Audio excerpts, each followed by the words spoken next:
Hi everyone, welcome back to R S C P web mastery series. यहाँ से हम लोग अपना डेटा डिक्शनरी का सेक्शन को थोड़ा और आगे बढ़ाएंगे और आज हम लोग देखेंगे कि हमारे पास जो टेबल बफरिंग का कंसेप्ट है एसएपी के अंदर वो क्या होता है और आप प्रैक्टिकली कैसे अपने एक कस्टम टेबल या जो भी टेबल आप चाहो उसके अंदर आप क्या कर सकते हो, अपना बफर्स का कंसेप्ट को इम्प्लीमेंट कर सकते हो। अब देखिए, बफर हमारे पास क्या होता है। बफर हमारे पास एक टेम्पोररी स्टोरेज होता है एप्लीकेशन लेयर पे, और उसका यूज करके आप क्या करते हो, वहां पे जो भी डेटा आपका जो आप लगातार फेच करने वाले हो, यानी कि जैसा डेट सेट ऑफ रिकॉर्ड जो कि आप फ्रीक्वेंटली फेच करोगे सेलेक्ट क्वेरी से, उसे आप क्या करते हो एप्लीकेशन लेयर पे स्टोर कर देते हो, ताकि आपको बार बार अपने डेटाबेस को हिट ना करना पड़े और वहां से अपने डेटा को निकालना ना पड़े। फिर हमारे पास अगर एक सिंपल सा एग्जांपल लेना हुआ बफर का, तो मैं यहाँ क्या बोलूंगा कि बफर हमारे पास क्या हो गया। अगर आप जैसे एक मूवी देख रहे हो तो वहां पे आप क्या देखोगे, मूवी के देख के केस में कि आप बीच में जब टी ब्रेक या कुछ भी ब्रेक होता है सिनेमाज के अंदर, तो वहां पे क्या होता है कि जब आप वापस आते हो तो मूवीज वहीं से स्टार्ट होती है। अब इसका सिचुएशन क्या है कि मूवी क्या होता है, ऑलरेडी बफर्ड स्टेट में होता है, जिससे कि आप दोबारा अगर आके वहीं से स्टार्ट करना चाहो तो कर सकते हो। ये एक रियल लाइफ एग्जांपल इसका हो गया। अब एसएपी के अंदर इसका इंपॉर्टेंस क्या है। अब एसएपी के अंदर आपके पास एक सिर्फ इतना इंपॉर्टेंस ये है कि अगर आप अपने किसी टेबल पे बार बार सेलेक्ट क्वेरी लिख के अपना डेटा फेच कर रहे हो, तो उसके लिए आप क्या कर सकते हो, अपने बफर का कंसेप्ट को इम्प्लीमेंट कर सकते हो। और आप क्या देखोगे कि अगर आपके पास बहुत ज़्यादा रिकॉर्ड्स है हमारे पास, तो बार बार हमें डेटाबेस से वहाँ से निकालने में बहुत ही ज़्यादा टाइम कंज्यूमिंग प्रोसेस हो सकता है। So accessing records directly from database table can be very time consuming. बहुत ही ज़्यादा एक टाइम कंज्यूमिंग प्रोसेस हो जाता है। तो इस चीज़ को अवॉइड करने के लिए हम लोग क्या कर सकते हैं कि जो फ्रीक्वेंटली एक्सेस हमारे पास रिकॉर्ड्स हैं टेबल के अंदर, उसे हम लोग क्या करेंगे, अपने बफर के अंदर स्टोर कर देंगे। अब इससे क्या होगा, जब भी आप एप्लीकेशन सर्वर पे, जब हम यहाँ कोई भी प्रोग्राम लिखेंगे यहाँ पे अपने एप्लीकेशन सर्वर पे, तो हम लोग यहाँ से क्या देखेंगे कि क्योंकि बफर तो हमारा ऑलरेडी एप्लीकेशन लेयर पे ही डेटा स्टोर कर रहा है, तो वहीं से डायरेक्ट हम लोग डेटा को फेच कर पाएंगे। तो हमें अपना हाना डेटाबेस जो है उसे हिट नहीं करना होगा। तो इससे ओवरऑल क्या होगा, जो हमारा बफर का परफॉर्मेंस है वो काफ़ी ज़्यादा इंक्रीज कर रहा होता है। तो ये हमारा एक अच्छा सा बेनिफिट बन जाता है। फिर एक और चीज़ आता है कि बफर हमारे टेबल के अंदर कहाँ अवेलेबल होता है। अब जैसे ये मेरा एम्प्लॉय टेबल है और कोई मेरे से कहे कि यहाँ इसका बफर मुझे कहाँ अवेलेबल मिलेगा, तो यहाँ आप क्या कहोगे, टेक्निकल सेटिंग में जाओगे। थोड़ा सा मेरा सिस्टम स्लो है, यहाँ देखिए आप, यहाँ टेक्निकल सेटिंग के अंदर यहाँ पे मेरे पास बफरिंग का ऑप्शन है, जिसके लिए बहुत सारे रेडियो बटन है मेरे पास, जैसे कि buffering not allowed, buffering allowed but switched off, then buffering activated. फिर हमारे पास बफरिंग के 3 टाइप भी यहाँ पे दिए हुए हैं। इसको हम लोग एक एक करके अभी डिस्कस करेंगे। तो what are the various buffering options available, तो कितने तरह के हमारे पास जो यहाँ बफरिंग के ऑप्शंस हैं वो अवेलेबल हैं, उन्हें देखिए। पहला है बफरिंग नॉट अलाउड। तो इसका सिंपल मतलब यह है कि आपका जो टेबल है, table buffering is not perform for the table, यानी जो बफरिंग है उस आपके टेबल पे परफॉर्म नहीं होगा और आपका डेटा जो है बफर में स्टोर नहीं होगा। फिर दूसरा हमारे पास यहाँ क्या है, बफरिंग एक्टिवेटेड, यानी कि इस केस में आप क्या करोगे, बफरिंग आप अपने टेबल पे परफॉर्म करोगे। फिर तीसरा हमारे पास है buffering allowed but switched off, यानी कि buffering is allowed but it is switched off and it can be switched on any time according to the requirement of customer. अब जब भी आपके कस्टमर का रिक्वायरमेंट होगा उस केस में आप इसे स्विच डाउन कर सकते हो। तो बफरिंग इसे आपने अलाउ कर रखा है, लेकिन अभी वो करेंटली उसका क्या स्टेटस है कि वो स्विच्ड ऑफ मोड में है, लेकिन जब भी कस्टमर की रिक्वायरमेंट होगी आप उसे क्या कर सकते हो, स्विच ऑन कर पाओगे। और जब भी आपको बफरिंग रिलेटेड जो कुछ भी यहाँ करना है, आप सिंपल क्या करोगे, you can go to change mode of the table and select any of the buffering options according to the requirement. जैसे भी आपके पास रिक्वायरमेंट हो उस हिसाब से आप अपना बफरिंग ऑप्शन को क्या कर सकते हो, सेलेक्ट कर सकते हो। फिर हमारे पास टोटल 3 तरह की बफरिंग टाइप होती है, कि we have 3 types of buffering available in SAP. पहला हमारे पास होता है सिंगल रिकॉर्ड बफरिंग। अब देखिए, सिंगल रिकॉर्ड बफरिंग के केस में क्या होगा, आप एक बार में अपने से एक ही रिकॉर्ड अपने डेटाबेस से फेच करके लाओगे और उसे अपने बफर में स्टोर कर दोगे। और जब आप फुल बफरिंग करोगे, तो अगर आप सिंगल रिकॉर्ड भी लेके आना चाहते हो टेबल से, तो उस केस में भी क्या होगा, सारा का सारा रिकॉर्ड आ जाएगा। फिर हमारे पास जेनेरिक एरिया बफरिंग होता है, ये मेनली हम लोग लैंग्वेज डिपेंडेंट टेबल्स पे अप्लाई करते हैं, इसको हम लोग थोड़ी देर में डिस्कस करेंगे। तो स्टार्ट करते हैं हम लोग सिंगल रिकॉर्ड बफरिंग से। अब जरा इसे देखिए, in case of single record buffering, single records loads in the buffer at a time, एक बार में क्या होगा, सिंगल रिकॉर्ड ही आपके बफर में लोड हो रहा होगा। और इस सिंगल रिकॉर्ड बफरिंग का हम लोग कब यूज करते हैं, जब हमने single record buffering should be use for tables where single records are accessed by specifying the complete key, यानी कि जब कंप्लीट की आपको स्पेसिफाई करना होगा, यानी कि प्राइमरी की के बेसिस पे, जैसे कि मान लीजिए कि मुझे अपना एम्प्लॉय आईडी का डेटा निकालना है, जैसे ये मेरा एम्प्लॉय टेबल है, इसके अंदर यहाँ देखिए एम्प्लॉय आईडी मेरे पास क्या है, एक प्राइमरी की है, और मुझे इसके ऊपर कोई सेलेक्ट क्वेरी लिखनी है, तो मैंने लिखा select employee ID employee name department where employee ID is equal to 101। तो उस केस में क्या होगा, मेरे पास मैंने कंप्लीट की यानी अपना एम्प्लॉय आईडी का यूज किया और मुझे एक ही रिकॉर्ड आया। तो ऐसे सिचुएशन में मैं क्या कर सकता हूँ, अपना सिंगल रिकॉर्ड बफरिंग का यूज करूंगा। अब सिंगल रिकॉर्ड बफरिंग का हमारे पास क्या एडवांटेज हो सकता है, इसे देखिए कि this type of buffering requires less memory on application layer. आप क्या कर रहे हो, बफरिंग में एक ही रिकॉर्ड अपने सेलेक्ट क्वेरी से लेके आ रहे हो, तो आपका जो एप्लीकेशन लेयर होगा उस पर कितना स्टोरेज आप लोगे, छोटा सा ही स्पेस लोगे। तो उस केस में ये आपका एक अच्छा सा एडवांटेज हो जाता है हमारे पास सिंगल रिकॉर्ड बफरिंग का, कि हम लोगों को स्पेस कम लेना पड़ता है। और इसका डिसएडवांटेज भी हमारे पास है, disadvantage of single record buffering की there is not significant reduction in number of database accesses, यानी कि आपने एक ही रिकॉर्ड तो लाया है एप्लीकेशन लेयर पे, और भी रिकॉर्ड के लिए जब आप क्वेरी नहीं लिखोगे, जैसे कि अभी मान लीजिए मैंने एम्प्लॉय आईडी के बेस पे सेलेक्ट क्वेरी लिखी, अब अगर मुझे अगली बार लिखना है और मैं उस केस में क्या करूं, अपने इस मैनेजर के बेसिस पे क्वेरी लिखूं। मैं आपको रिकॉर्ड इसका दिखाता हूं, कंटेंट्स टाइप पे मैंने क्लिक किया, इसे एग्जीक्यूट किया, यहाँ देखिए टोटल इतने रिकॉर्ड्स हैं मेरे अंदर, 5 रिकॉर्ड हैं इस पर्टिकुलर टेबल के अंदर, और इसका मैनेजर मैं ही हूँ अमृत राज। अब जब मुझे सेलेक्ट क्वेरी लिखनी है और जहाँ पे मैनेजर की वैल्यू मैं अमृत राज दूंगा, तो ये क्या होगा, मेरा पांचों को पांचों रिकॉर्ड ऑटोमेटिक वहाँ से डिस्प्ले मोड में आ जाए, ऑटोमेटिक वहाँ आएगा। अब ये पांचों रिकॉर्ड आ तो गया, लेकिन क्या ये वहाँ मेरे बफर पे स्टोर होगा, नहीं, नहीं होगा। तो उस केस में जब भी मुझे ये लिखनी है तब तक उतनी बार मुझे डेटाबेस को हिट करना पड़ेगा। तो जो नंबर ऑफ डेटाबेस हिट जो है वो मेरा ज़्यादा रिडक्शन नहीं होगा इस वजह से, तो ये क्या हो गया, एक डिसएडवांटेज हो जाता है। अब फिर आप बफर को कहाँ चेक कर सकते हो, तो इसके लिए भी एक हमारे पास एक डेडिकेटेड ट्रांजेक्शन कोड है। आप यहाँ से जाओगे AL12 में, AL12 में जाओ आप यहाँ से, और यहाँ पे जाके आप क्या करोगे, मॉनिटर बफर टेबल बफर, और यहाँ देखो सिंगल ऑब्जेक्ट डिस्प्ले नाम का एक आपके पास ऑप्शन होता है, इस पर आप क्लिक करोगे। फिर यहाँ आप अपना अगर टेबल नेम दोगे, कॉपी करो टेबल नेम और इसे यहाँ पेस्ट कर दो और इंटर प्रेस करो। तो यहाँ देखो, अगर आपने बफर को एक्टिवेट कर रखा होगा तो आपकी बफर की स्क्रीन ओपन हो जाएगी, और नहीं कर रखा है इसलिए हमें एक इंफॉर्मेशन एरर मैसेज मिल रहा है कि your table is not buffered.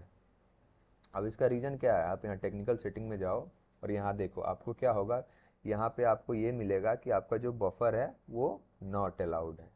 ठीक है, फिर देखिए, अब जब आपने बफर को अलाउ यहाँ कर दिया, जैसे कि मैं सिंगल एरिया को दिखाता हूँ, मैंने कर दिया बफर एक्टिवेटेड और यहाँ ले लिया सिंगल रिकॉर्ड बफर्ड, और मैं इसे एक्टिवेट कर देता हूँ, तो यहाँ activation of technical setting successful दिख रहा है। अब मैं अपने ज़रा बफर में वापस चलता हूँ, AL12 के अंदर मॉनिटर बफर्स टेबल बफर, फिर यहाँ सिंगल ऑब्जेक्ट डिस्प्ले, यहाँ मैंने दे दिया अपना टेबल का नेम, और मैं ओके बटन पे क्लिक करता हूँ, तो यहाँ देखिए मुझे एक स्क्रीन मिल रही है, जहाँ पे जब आपके बफर के अंदर डेटा आ जाएगा तो यहाँ आपको डेटा ऑलरेडी एक रिकॉर्ड आपको दिखेगा। अब बफर के अंदर डेटा कैसे आएगा, इस चीज़ पे ज़रा गौर करते हैं कि हमारे पास ऑब्जेक्ट लिस्ट की स्क्रीन तो यहाँ पे ओपन हो जा रही है, लेकिन बफर के अंदर मेरा रिकॉर्ड आएगा कैसे। तो बफर के अंदर हम लोग how to add data into the buffer, तो जब भी आप सेलेक्ट क्वेरी अपना एक एग्जीक्यूट करोगे, उसी केस में हम लोग का डेटाबेस से डेटा आएगा ना, तो उसी केस में आपका क्या होगा, डेटा आके आपके बफर में स्टोर हो रहा होगा। तो उसके लिए मैंने ऑलरेडी एक प्रोग्राम क्रिएट कर रखा है, वो मैं दिखाता हूँ आपको। मैं जाऊँगा SE38 में और ये बफर का प्रोग्राम ओपन करता हूँ। अच्छा, ये ऑलरेडी एडिटिंग मोड में है।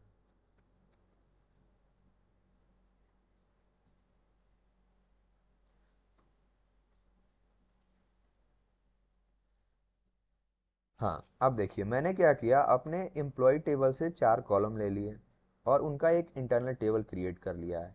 ये सब चीज़ें आप लोग आगे जाके वेब प्रोग्रामिंग में देखिए, फिलहाल बस समझिए कि यहाँ हो क्या रहा है। फिर मैंने सेलेक्ट क्वेरी एक लिखी है जहाँ पे मैंने पी एम्प्लॉय आईडी के बेसिस पे डेटा को फेच किया और फिर मैंने ऊप CLV से डिस्प्ले कर दिया है। अब जरा अगर मैं इसे एग्जीक्यूट करूँ और यहाँ सपोज मैं देता हूँ 101 एम्प्लॉय आईडी, तो इन चारों कॉलम का डेटा मुझे यहाँ डिस्प्ले हो जाएगा।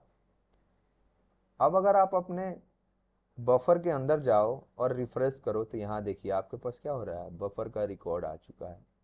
अब बफर का आपको अगर कंटेंट्स देखना है तो आप क्या करोगे, अपने AL12 में जाओगे और यहाँ मॉनिटर बफर्स टेबल बफर और यहाँ बफर कंटेंट में जाओगे। फिर यहाँ पे आप अपना टेबल का नाम दोगे और कंटिन्यू कर दोगे, तो यहाँ देखो आपका जो रिकॉर्ड है वो ही स्टोर हुआ है। और यहाँ क्या हो रहा है, जितने कॉलम्स हैं मेरे पास उसका सारा का सारा रिकॉर्ड मेरे पास बफर के अंदर आ गया है, in spite of the fact कि मैंने सिर्फ 4 ही कॉलम यहाँ पे डिस्प्ले के लिए लाया था, फिर भी सारा का सारा रिकॉर्ड आया क्योंकि सेलेक्ट क्वेरी जो चली है वो पूरे के पूरे कंप्लीट की पे चली है, तो पूरा का पूरा रिकॉर्ड आया और आपके बफर में क्या हुआ, स्टोर हो गया है यहाँ पे। तो ये एक इम्पॉर्टेंट कंसेप्ट हो गया। फिर अगर आप ध्यान दो, अगर आप फिर से अपने प्रोग्राम को एग्जीक्यूट करोगे 101 के लिए ही और अपने बफर के अंदर आके रिफ्रेश करोगे तो यहाँ देखिए कोई नया रिकॉर्ड नहीं आ रहा क्योंकि ये ऑलरेडी मेरे पास आके यहाँ एप्लीकेशन लेयर पे स्टोर्ड है और आपका क्या हो रहा है, डेटाबेस हिट नहीं हो रहा है इस सिचुएशन में।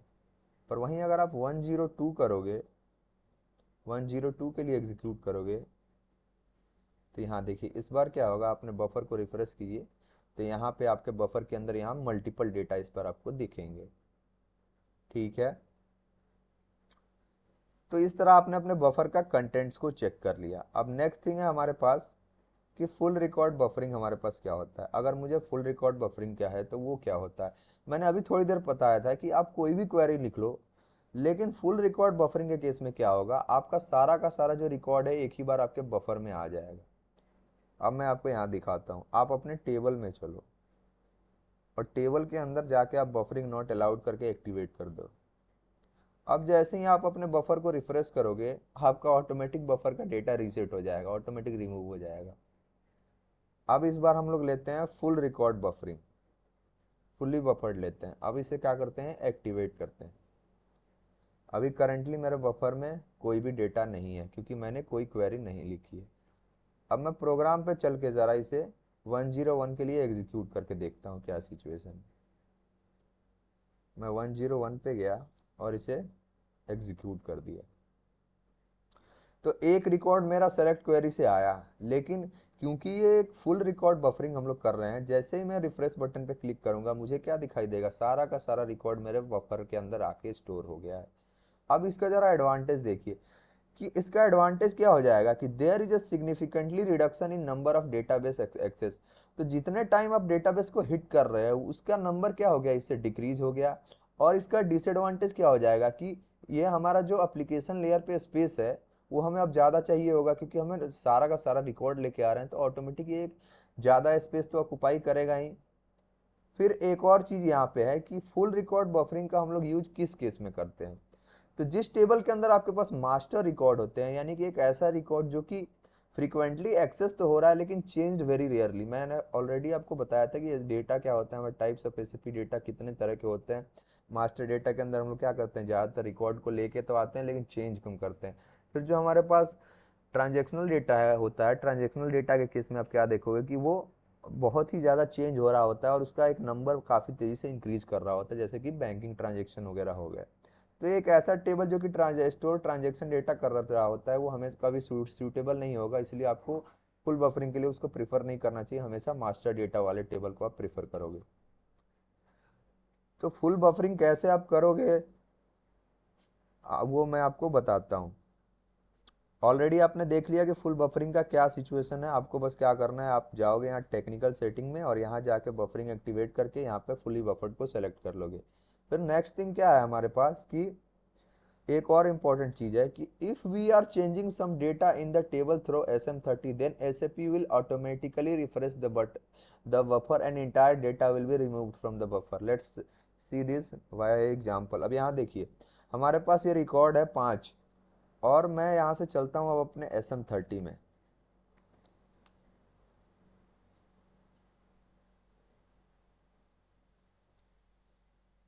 हाँ, अब इसे जरा मेंटेन बटन पे क्लिक करते हैं और यहाँ देखिए इस बार मैं क्या करता हूँ, इस डिपार्टमेंट की वैल्यू को चेंज करके एसएपी वेब करके सेव कर देता हूँ, कंट्रोल एस। और यहाँ देखिए मेरा डेटा क्या हो गया, सेव हो चुका है। अब जरा आप अपने बफर में जाकर रिफ्रेश करो तो सारा का सारा डेटा क्या हो जाएगा, रीसेट कर देगा एसएपी अपने आप कि ऑटोमेटिकली एसएपी हमारा क्या करेगा, बफर को रिफ्रेश करेगा और entire data will be remove from the buffer. ये एक इंपॉर्टेंट चीज़ है। फिर थर्ड आता है हमारे पास जेनेरिक एरिया बफरिंग। अब जेनेरिक एरिया बफरिंग में हम लोग क्या करते हैं, मेनली लैंग्वेज डिपेंडेंट टेबल्स का यूज कर रहे होते हैं। अब जैसे कि मैं ऑलरेडी आपको बता चुका हूँ कि हर एक जो भी आप ऑब्जेक्ट क्रिएट करोगे अपने एसएपी के अंदर, उसके अंदर एक एट्रीब्यूट्स टैब आपको दिखेगा और एट्रीब्यूट्स टैब के अंदर आपको जेनेरिक इन्फॉर्मेशन दिखता है किसी भी चीज़ का। जैसे अगर मैं अपने टेबल के अंदर आपको ले जाऊँ, यहाँ देखिए आप अपने टेबल के अंदर चलिए, एट्रीब्यूट्स में जाइए और यहाँ देखिए लास्ट चेंज, पैकेज और लैंग्वेज, ये चीज़ें आपको यहाँ से दिखेंगी। तो ये सारी चीज़ें आपको एट्रीब्यूट्स टैब में दिख रहा होता है जेनेरिक डेटा। तो वैसे टेबल्स को हम लोग इस पर ज़्यादा यूज करते हैं जिसके अंदर लैंग्वेज डिपेंडेंट टेबल जो होते हैं, उन टेबल्स के लिए हम लोग जेनेरिक एरिया बफरिंग का यूज करते हैं। और in case of generic area buffering we need to pass the number of key fields, हमें जो नंबर ऑफ की फील्ड्स हैं वो पास करना होता है। फिर कुछ इंपॉर्टेंट चीज़ें हैं आपके पास कि आप AL12 ट्रांजेक्शन कोड को याद रखो हमेशा अपने टेबल बफरिंग के लिए, और AL12 ट्रांजेक्शन कोड का यूज करके जाके अपने लिए क्या कर सकते हो, बफर को रीसेट कर सकते हो मेनली। तो ये हमारे पास कंसेप्ट हो गया बफर का एसएपी वेब के अंदर। फिर आप लोग क्या कीजिए, वीडियो को लाइक मारिए, शेयर कीजिए और सब्सक्राइब कीजिए। हम लोग फिर कंटिन्यू करेंगे, तब तक के लिए धन्यवाद।